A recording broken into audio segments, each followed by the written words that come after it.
Connective tissue disorders. Um, Connective tissue has many components. It's important in holding tissues together. Abnormalities in any of these components results in the weakness to the tissue.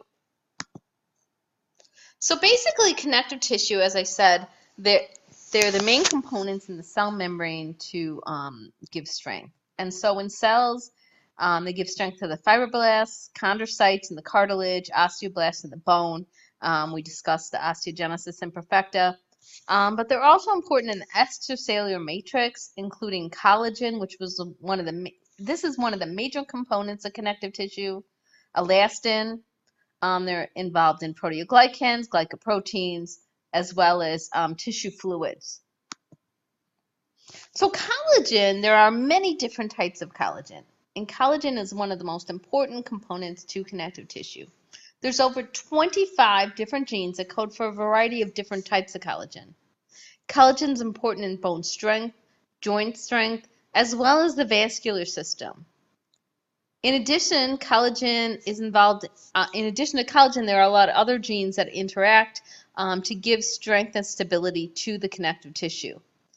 Weakness is any of the components results in weakness to tissue. And again, different forms of collagen are more important in one type of tissue or the other. Classic disorders of connective tissue, we've discussed osteogenesis imperfecta already, but there's Marfan's, Loeys, Dietzs, many different forms of Ehlers Danlos. We're going to be discussing type 1, which is classic, and type 4, that is vascular in this particular section. But again, there's many different forms of Ehlers Danlos. So I want to start and talk about Ehlers Danlos syndrome.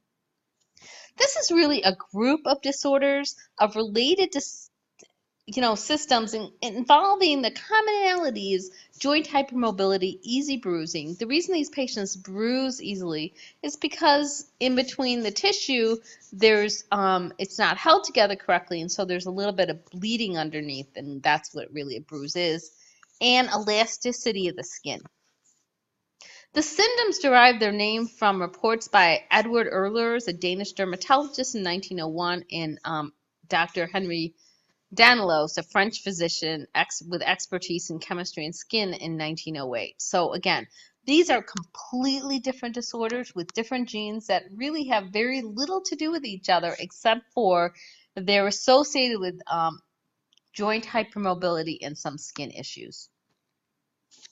So the variety of forms of Ehlers Danlos are caused by the synthesis and metabolism of collagen, which is the main component of the extracellular matrix. As stated before, 25 different genes are involved in collagen protein structure. They occur on 15 of the 24 different human chromosomes, and there's 19 different forms of collagen molecules. Elastin and other structural proteins are woven into this microfibrillar array to provide the basic mesh strength. So let's first talk about classic Ehlers Danlos, or EDS type 1. It is inherited in autosomal dominant fashion and occurs in about 1 in 10,000 individuals. The genes associated with type 1 is collagen 5A1 and collagen 5A2, which are located on the short arm of chromosome 9 and the long arm of chromosome 2. Changes in these two genes are identified in approximately 50 to 90% of patients who fulfill the clinical diagnosis of Ehlers Danlos. So this is actually important in that a patient can fulfill clinical diagnosis and not necessarily have a gene change. There may be other genes that today we do not know of. So the skin is fragile, it's velvety and smooth and very stretchy. It almost feels like you're kneading dough when you see a patient with Ehlers Danlos syndrome. Again, easy bruising. And the other key feature is poor wound healing. Because they don't hold their connective tissue, when they get, one of the main questions that I ask patients if I'm concerned that they might have Ehlers Danlos is, do you need sutures very often? Because most kids, they need sutures like on a regular basis. And young children like this with Ehlers Danlos would have to wear a chin cup because under the chin is one of the main places to, fall. On the forehead, they have to wear helmets and all kinds of knee protection. And when they do, require sutures. It usually has to be done in a couple different layers because tension would not work. So what you would do for a regular kid is not what you, or adult is not how you would suture a patient with Ehlers Danlos. The next thing I want to talk about is the Beighton score. And the Beighton score is a score that we use to quantify flexibility. So one is hyperextension of the elbow, and it's a 9-point score. So you get 1 point for each arm. Being able to put the thumb down to the wrist without a lot of extension, like difficulty, without pushing it too hard. You don't want to break anybody's thumb. And you get 1 point for each hand, being able to pull the hands back. This I don't do very often. So 2, 4, 6, hyperextension at the knees, and then being able to bend over, keeping your knees straight, and put the palms down to the floor. Now, one thing about doing this Beighton score, so this is out of 9 points, 2, 4, 6, 8, 9. One thing about doing this, if you're over 5 points, it's considered a positive Beighton score. But as individuals get older, especially when they have problems with connective tissue, they may not be as flexible, especially with maybe their elbows and knees. And then maybe when they were younger, whereas young children are often very, very flexible. So that could be a problem in assessing this.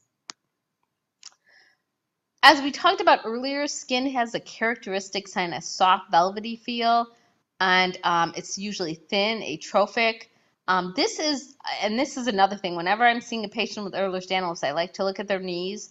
If there's usually darkened skin, it looks like cigarette paper or papyrus scar. And again, scars are found on the forehead, under the chin, because of, cuts and scrapes and sutures. And this is called the Gorlin sign. Not that you'd ever want to do this, but they're able, because of their flexibility, to take their tongue and touch their nose with it. So that's something called the Gorlin sign. Now, making a clinical diagnosis of Ehlers Danlos basically is, do they have a Beighton score over 5? Do they have some of these other features? Do they have wound healing, issues? And that's how I would make a clinical diagnosis. 50 to 90% of the time I can confirm it, but not always. The next is Ehlers Danlos Vascular Type. This is a much more dangerous and has a lot of more medical complications than the classic form. Facial features include a thin nose, a thin upper lip, very small earlobes, easy bruising again, pneumothorax, which is air in between the lungs and the chest cavity. Now, again, I know you had a case on a gunshot wound, and that's, of course, a good reason to have a pneumothorax. But when you don't have a trauma such as that and you have a pneumothorax, you have to think of why, and connective tissue disorders are things to think about. Mild joint hypermobility. They're a little hypermobile, but their Beighton score may not even be over 5. But one of the main things is aortic root dilatation. So here's the aortic root, and it can rupture. They also have risk of rupture of hollow organs, including the bowel and the uterus. And women with Ehlers Danlos vascular type are at risk of about 5.2% risk for uterine rupture each pregnancy, not to mention their risk for aortic dilatation and possible rupture, because during pregnancy the blood volume doubles. So EDS type 4 is the most severe form of Ehlers Danlos. It's caused by a mutation of collagen 3A1 in about 97% of patients.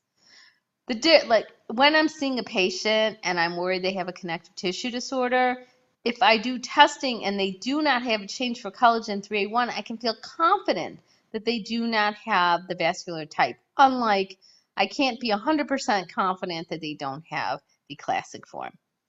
Complications: repeated arterial ruptures, commonly involving iliac, splenic, renal arteries, aorta. They can result in massive hematomas and death, and rupture of intestinal viscera as well. Thin, soft, transparent skin, but it's not necessarily hyperelastic the way we see in classic. And again, complications of pregnancy, including vascular rupture, uterine rupture, and then tearing of the perineal tissue, so during delivery. The next connective tissue disorder I want to talk about is Marfan syndrome. Many people believe that Abraham Lincoln actually had Marfan syndrome. So Marfan syndrome does not affect cognition. It's caused by a different component to connective tissue known as fibrillin. Again, that's part of the interweaving. It's inherited to autosomal dominant. So with connective tissue, if you're going to guess, dominant's a good way to guess. And characteristics include tall stature for genetic background, long fingers. This is called arachnodactyly. So fibrillin is important in the is a component of elastic fibers, and it's important in the microfibrillars in the fibrillin. And this is necessary to give connective tissue elasticity. Abnormalities in fibrillin disrupt the microfibrillar formation that leads to abnormalities in elastic fibers. So the connective tissue, it doesn't have any give to it, and that can result in dissections. So there's actually something called the Ghent criteria, and the Ghent criteria is a method that we use similar to when we were talking about the Beighton score to quantify clinical criteria. So we're going to talk about systemic features, and this is the Ghent criteria. To be given a diagnosis of Marfan's, you need to have two of the following: 7 points on the systemic features, ophthalmologic features, cardiovascular, family history, or now we have molecular. So systemic features, again, there's a point scale.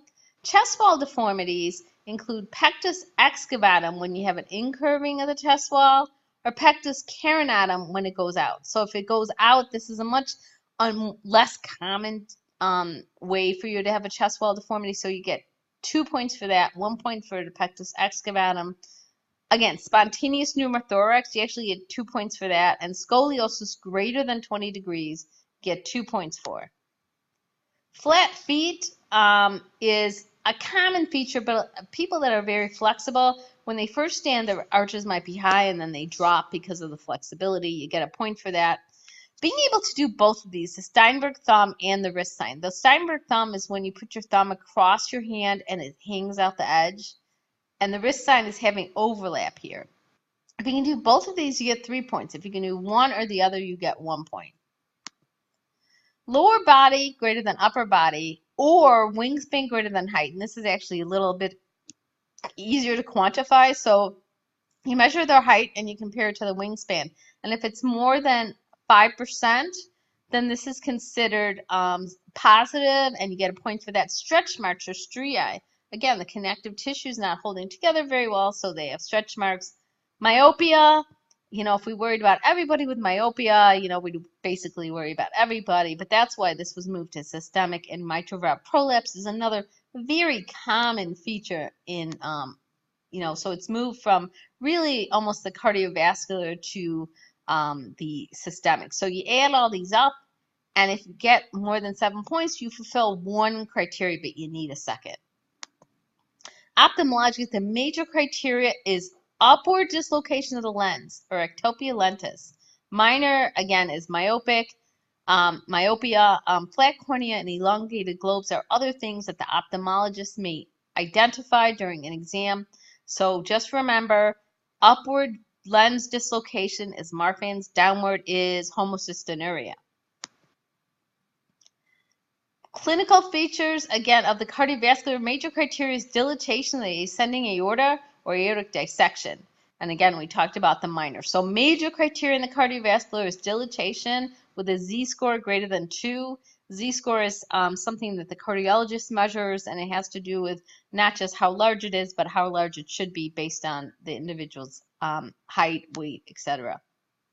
Laboratory diagnosis. The gene that's associated with fibrillin, that codes for fibrillin, is located on chromosome 15, and 97% of patients with Marfan syndrome, similar to when we were talking about EDS vascular type, will have a change in this gene. So if genetic testing is negative, they probably do not have Marfan syndrome. So new Ghent criteria. If you don't have family history, you need an aortic root dilatation, ectopia lentis, aortic root dilatation, or fibrillin mutation, aortic root dilatation, and 7 points of the systemic feature, or ectopia lentis and a fibrillin mutation. So anybody that I see that I'm worried about Marfan's has to get an echocardiogram. That's one of the most important things. for two reasons. One is I can't really make the diagnosis without it. And the second is that's what really matters. It's not a big deal to be tall and flexible. And speaking of tall, it's not that individuals are necessarily tall, they're just tall for their genetic height. I diagnose patients 5'8" with Marfan syndrome. In the presence of family history, though, if one of the parents was diagnosed with Marfan syndrome and there's a 50% chance, you only need one of these. Ectopia lentis, 7 points of the systemic features, aortic root dilatation, a z-score greater than 2 over the age of 20 and over greater than 3 under 20, and or the familial fibrillin mutations. So, for instance, if I had a 2-year-old that I probably couldn't do the Ghent criteria to at that age, and one of the parents had Marfan's and they have the familial mutation, then they have Marfan's. And that would be helpful because I'd know how to monitor them. Loeys Dietzs is a connective tissue that was first described in 2005, so we didn't even know about it before that. And yet, of all the things I've mentioned, this is up there with EDS vascular. While we hear a lot about Marfan syndrome, usually the aortic dilatation is a relatively it goes over time. It's not like you have a normal aortic root and then it dissects. Whereas this is actually something you could have a normal echo and 2 months later have a dissection. It's caused by mutations of 3 different genes, TGFBR1, TGFBR2, and SMAD3. But there's really no difference in the phenotype based on the mutation, the gene that's mutated. They have early aortic dissections, average age of 26, compared to Marfan. So like I said, it's almost scarier than Marfan's. Patients have many similar characteristics to Marfan's, including a pectus deformity, aortic root dilatation can occur rapidly. Arteries are usually tortuous throughout the vascular tree, so they're also at risk of stroke.